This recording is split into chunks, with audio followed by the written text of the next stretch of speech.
भारत छोड़िए, नेपाल में भी आसमान छूने लग गए हैं चीनी के दाम। खरीदारी करने के लिए लोग यूपी पहुंच रहे हैं। अब सरकार ने दनादन दो बड़े फैसले लिए हैं। चीनी के दामों में भारी गिरावट है, आपको इस वीडियो में बताएंगे। नमस्कार, मैं हूं आपके साथ आयुषी गुप्ता।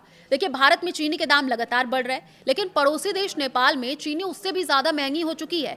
जहां भारत में चीनी करीब 65 से 70 रुपए किलो बिक रही है, तो नेपाल के कई बाजारों में इसका दाम 140 से 150 नेपाली रुपए प्रति किलो तक पहुंच चुका है। और यही वजह है कि अब नेपाल के लोग सीमा पार करके उत्तर प्रदेश की बाजारों से चीनी खरीदने के लिए पहुंच रहे हैं। यूपी के लखीमपुर खीरी और गौरीफंटा बॉर्डर से लगी बनगवा मंडी में जानकारी जब पड़ताल की गई, ग्राउंड रिपोर्ट जो आई है उसके हिसाब से आखिर नेपाल से लोग भारत में चीनी खरीदने के लिए क्यों आ रहे हैं, अब आप समझिए। एक दुकानदार ने बताया है कि नेपाल में चीनी का रेट काफी बढ़ गया है और यहाँ पर बनगवा बाजार में लोग खरीदने के लिए आ रहे हैं। अभी यहाँ करीब 100 से 105 नेपाली रुपए किलो के हिसाब से ये पड़ रही है, जबकि नेपाल में 140 से 150 रुपए तक ये बिक रही है। अब कीमतों की अंतर का सीधा फायदा नेपाल से आने वाले ग्राहकों को मिल रहा है।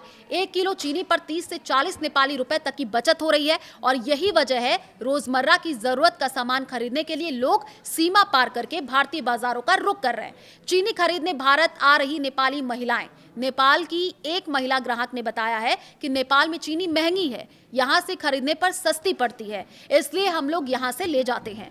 नेपाल के उपभोक्ताओं का कहना है कि बढ़ती महंगाई के बीच जहाँ कुछ रुपए की बचत भी मायने रखती है, वहीं चीनी जैसी रोजमर्रा की जरूरत की चीज में यह अंतर काफी बड़ा है। इसी तरह नेपाल की एक अन्य महिला ग्राहक का कहना है कि नेपाल में रेट ज्यादा है और यहाँ से लेने पर पैसा बच जाता है, इसलिए खरीदने के लिए आते हैं।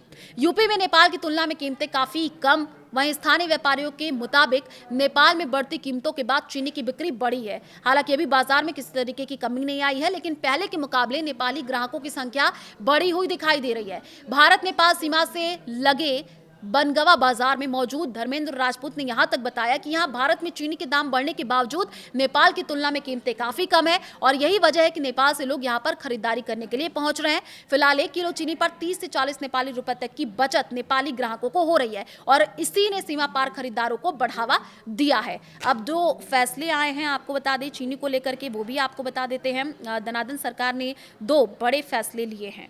देखिए, देश में चीनी की कीमतों को लेकर के आम जनता के लिए बहुत बड़ी राहत की खबर आ चुकी है। पिछले कुछ दिनों से आसमान छू रहे चीनी के दामों पर अब ब्रेक लग चुका है। केंद्र सरकार द्वारा उठाए गए कदम और सख्त फैसलों के बाद चीनी की एक्स मिल कीमतों में 18% की गिरावट आ चुकी है और इसके साथ ही अब चीनी के दाम घट करके 55 रुपए प्रति किलोग्राम पर आ गए हैं। तो देखिए, चीनी के दाम अब कम हो रहे हैं। आप क्या सोचते हैं चीनी के दामों को लेकर के? कमेंट बॉक्स में जरूर बताएं।